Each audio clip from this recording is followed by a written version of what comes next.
Graças a Deus. Povo de Deus, eu sou o pastor Celso Chagas. Você está no canal Amplitude do Evangelho. E juntos vamos adorar a Deus. Toda honra, toda glória, todo louvor e adoração seja dada ao nosso Jesus Cristo, Senhor e Mestre das nossas vidas.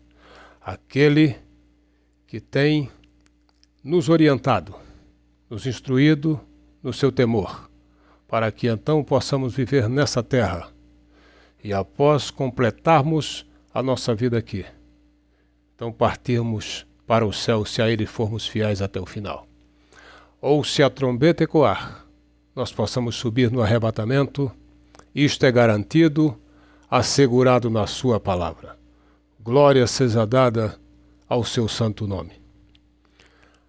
A palavra de Deus para hoje, no livro de Gálatas, epístola do apóstolo São Paulo aos Gálatas, no capítulo 5, os versículos de número 16 até o 26. Digo, porém, andai em espírito, e não cumprireis as concupiscências da carne. Porque a carne cobiça contra o espírito, e o espírito contra a carne. E eles se opõem um ao outro, para que não façais o que quereis. Mas se sois guiados pelo espírito, não estáis debaixo da lei. Porque as obras da carne são manifestas, as quais são prostituição, impureza, lascívia, idolatria, feitiçaria, inimizades, porfias, emulações, iras, pelejas, dissensões e heresias, invejas, homicídios, bebedice, glutonarias, coisas semelhantes a estas, acerca das quais vos declaro, como já antes vos disse, que os que cometem tais coisas não herdarão o reino de Deus. Mas o fruto do Espírito é caridade, prazer, paz, longanimidade, benignidade, bondade, fé, mansidão, temperança. Contra estas coisas não há lei. E os que são de Cristo crucificaram a carne com suas paixões e concupiscências. Se vivemos em espírito, andemos também em espírito. E não sejamos cobiçosos de vanglórias, irritando-nos uns aos outros, invejando-os uns aos outros. Louvado seja Deus. Meus irmãos, meus amigos, povo de Deus, de um modo geral, nesses versículos lidos, do capítulo 5 de Gálatas, do versículo 16 ao 26, 10 versículos. Mas de todos eles, eu quero observar aqui convosco o versículo 19, a partir do versículo 19, que nos diz, porque as obras da carne são. Versículo 23, também parte A, ou melhor, 22, diz, mas o fruto do Espírito é. Glórias seja dada ao nome de Jesus. Observando na sua palavra o cuidado que Deus tem com a raça humana, desde os nossos primeiros pais no Jardim do Éden. Deus não criou o ser humano para a perdição. Deus não criou o homem para este se corromper. Porém, Deus também não cria o homem amarrado, algemado, acorrentado, preso numa cela, numa jaula, impossibilitando ele de tomar as suas decisões. Deus nos dotou de livre-arbítrio. O homem pode fazer o que ele achar que deve fazer, mas responda pelos seus atos, no rigor da lei divina. Então, notamos que quando os nossos primeiros pais pecaram, erraram, desobedecendo a Deus, Deus os puniu. E os puniu de forma que o pecado reinou e ainda reina até hoje. Nós temos essa herança dos nossos primeiros pais, pois a Bíblia diz que por um homem veio o pecado ao mundo, por Adão, mas também por um outro homem, justo e santo, veio a redenção, e este é Jesus Cristo, e a Ele honras e glórias para todo sempre. O Senhor Jesus, na sua palavra, no prazer que Ele tem de amar, de instruir, de querer o seu povo consigo, nós observamos Ele sempre a instruir um povo, mostrar a verdade quando esse solo aqui Ele pisou. E então, na palavra de Deus, na grandeza do Senhor, nós temos observado, Deus é fiel acima de todas as coisas, e a Ele toda honra, toda glória e adoração. Nós a vermos que este Deus de grandeza e glória, chamando o apóstolo São Paulo, para que este fizesse um grande trabalho, aquele mesmo Paulo que outrora fora rebelde, aquele Paulo que não levou a sério a palavra de Deus, que achava que estava correto sendo fariseu e integrante do Sinédrio, que perseguiu a igreja amada, que fez muitos sofrerem, inclusive tirando a vida de próprio Estevão. Este Paulo, um certo dia ao encontrar-se com Deus, ou Deus ao encontrá-lo, e a chamá-lo ele à responsabilidade celestial, aconteceu que o apóstolo de Jesus Cristo, o tão querido mestre que fora dos gentios, este Paulo passou agora a pregar e a instruir, e a mostrar a veracidade da palavra do Senhor, a instruir um povo seu, um povo este que precisara de comunhão para com Deus. E ele instruindo o povo vivendo no momento de uma carnalidade monstruosa, aonde os homens tinham seus cultos pagãos, aonde a prostituição era alastradora, aonde reinava tudo quanto era tipo de pecado. Paulo, então, ao instruí-los, ao ensiná-los à luz da palavra de Deus, ele mostrou tudo a respeito da diferença entre andar na carne e andar no espírito, e mostrando, olha, a carne que é prostituição, a carne que é glutonaria, lascívia, emulações, ciúmes, bebedice, maluquice e tudo isto que o mundo tem oferecido. E quem fizer dessa forma, que não fizer um ajuste para com Deus, que não se chegar aos pés do Senhor, poderá ficar de fora do céu. Então, por isso é necessário, enquanto o homem está vivo, fazer a sua observação, a sua vida, o seu exame interior, a sua introspecção, perguntando a si mesmo, como eu estou diante de Deus?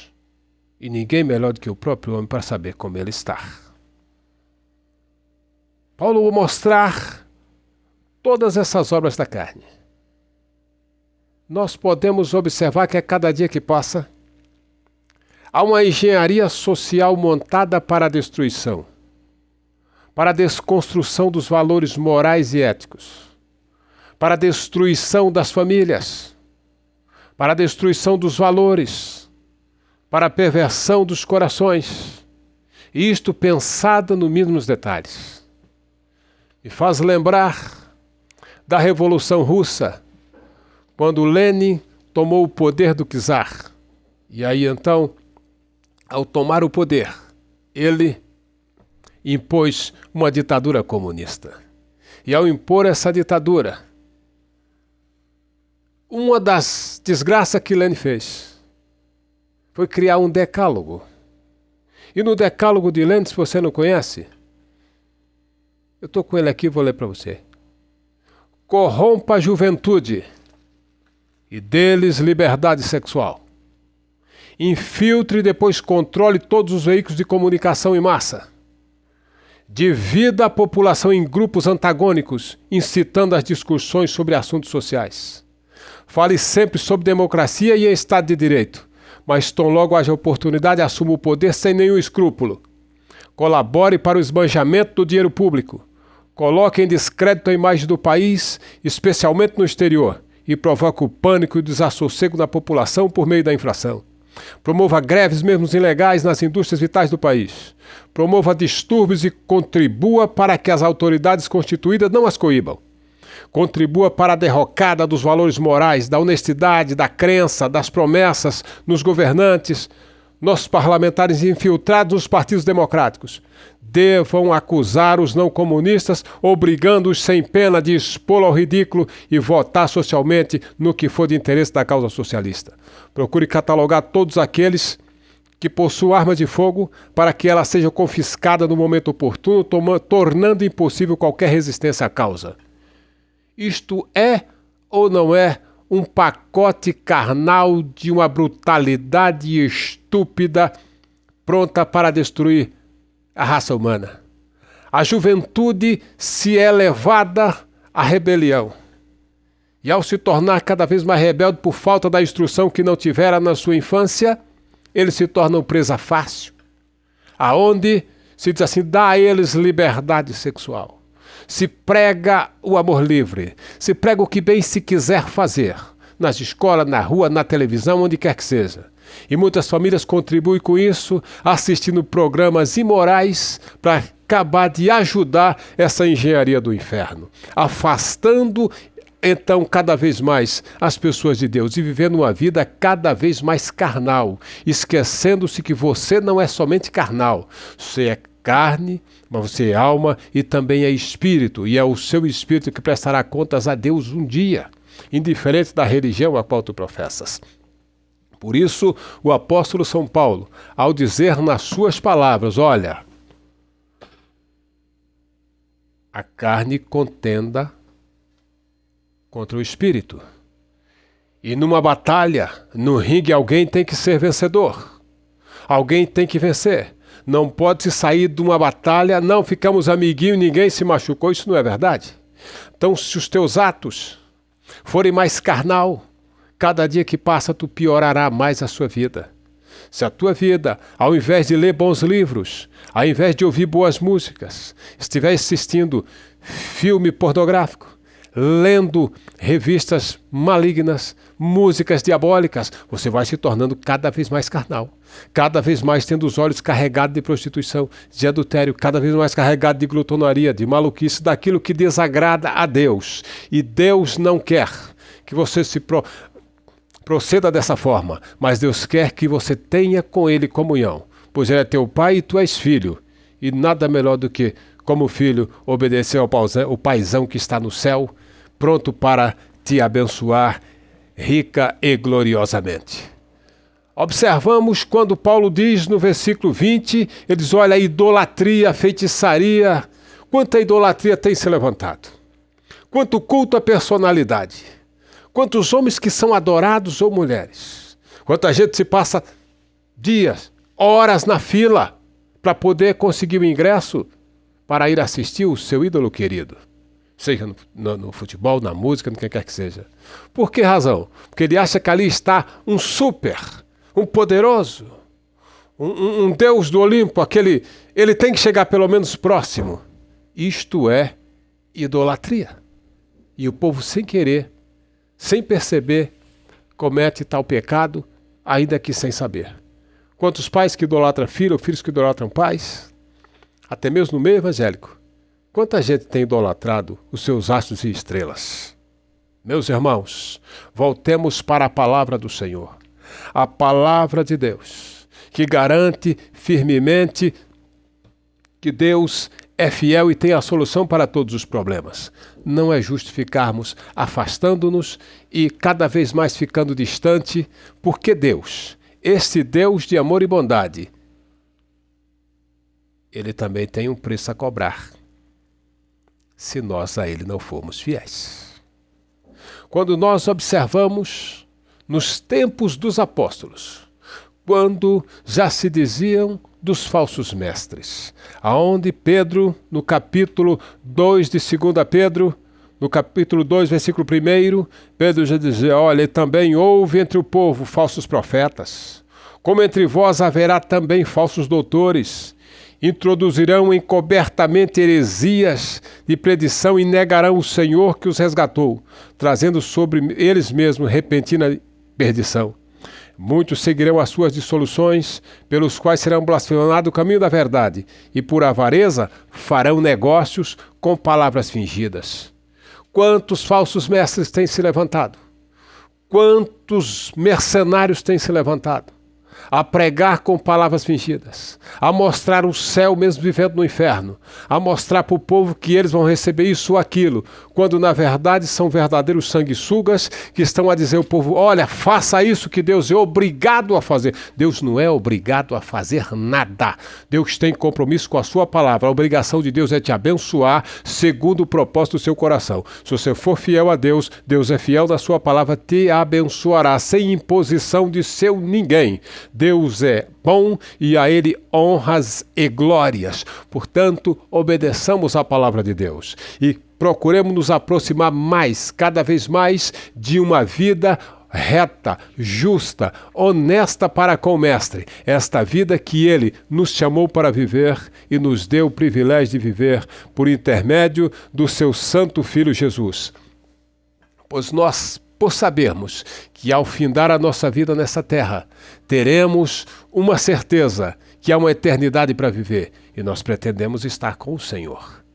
Quando nós olhamos para o livro de Apocalipse, no capítulo 22, nós observamos o que a Bíblia Sagrada nos diz, afirmando, 22 e versículo 15, os que ficarão de fora dos céus. E nós não pretendemos ficar de fora dos céus.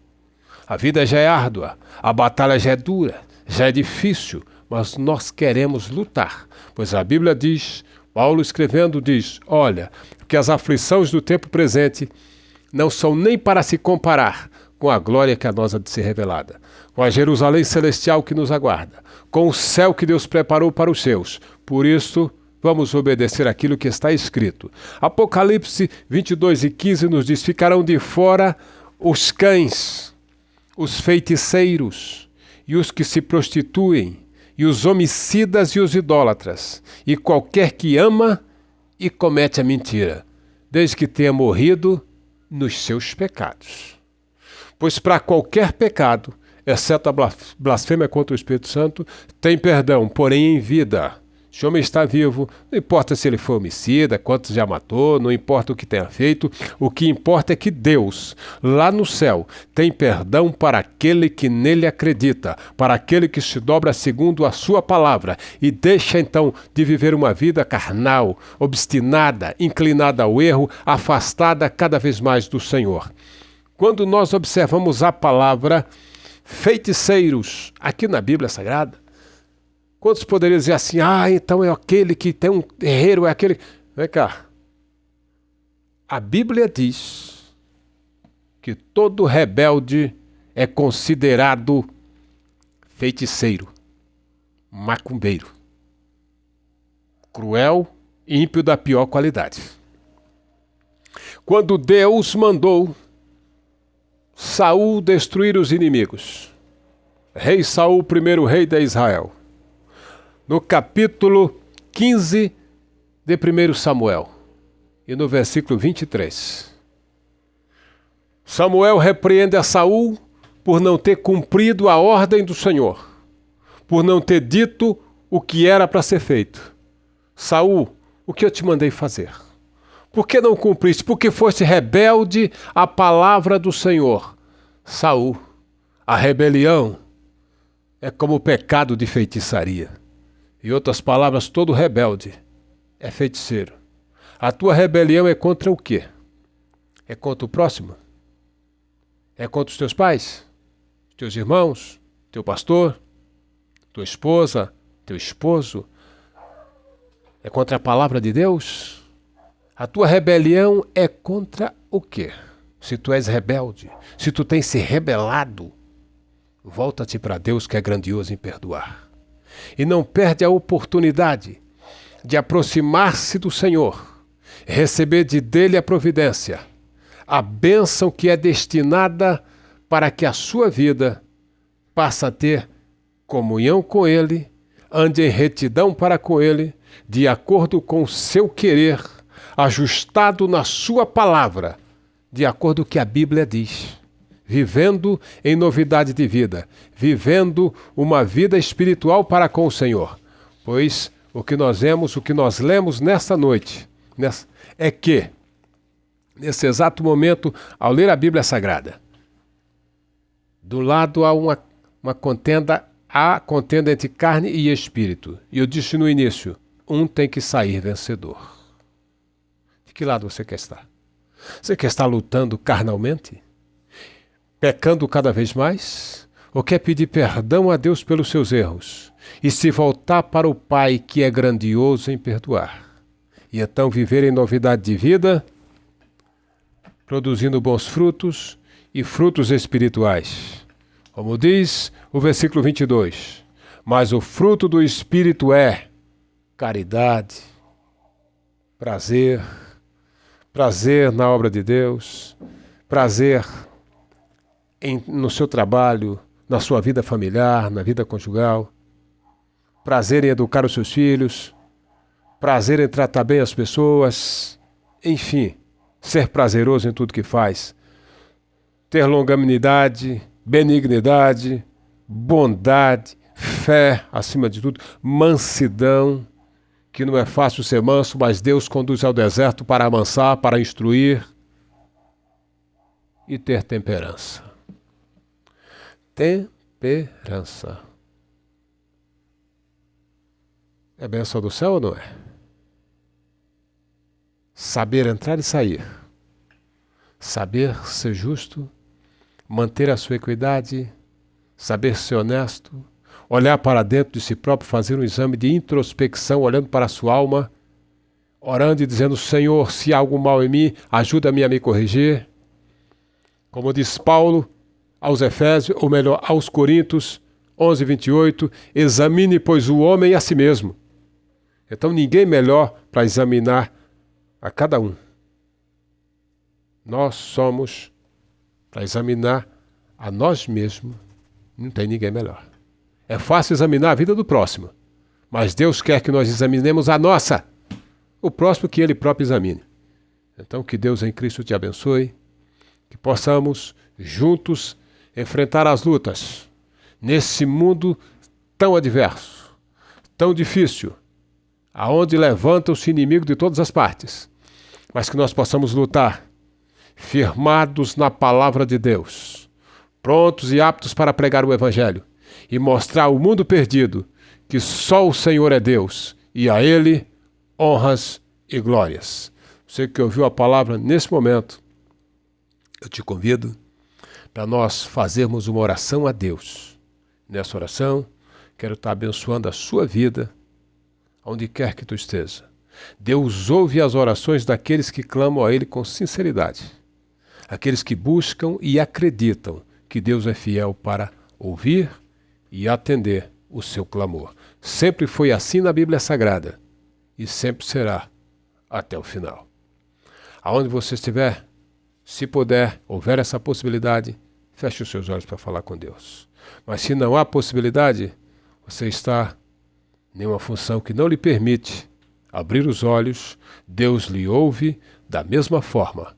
Deus lhe escuta do mesmo modo. É só se conectar-se com Deus.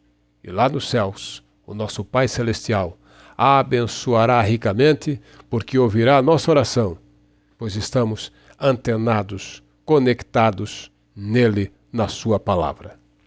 Oremos ao Senhor. Querido Deus e Pai, Tu és o Senhor e Mestre, Salvador e Rei. Tu és aquele que criou os céus e a terra. Tu tens o domínio até sobre os nossos cabelos e não pode sequer tornar um preto ou branco sem a Tua permissão. Não cai as folhas das árvores sem a Tua permissão. Pois Tu tens o controle de tudo, Tu és a mente universal.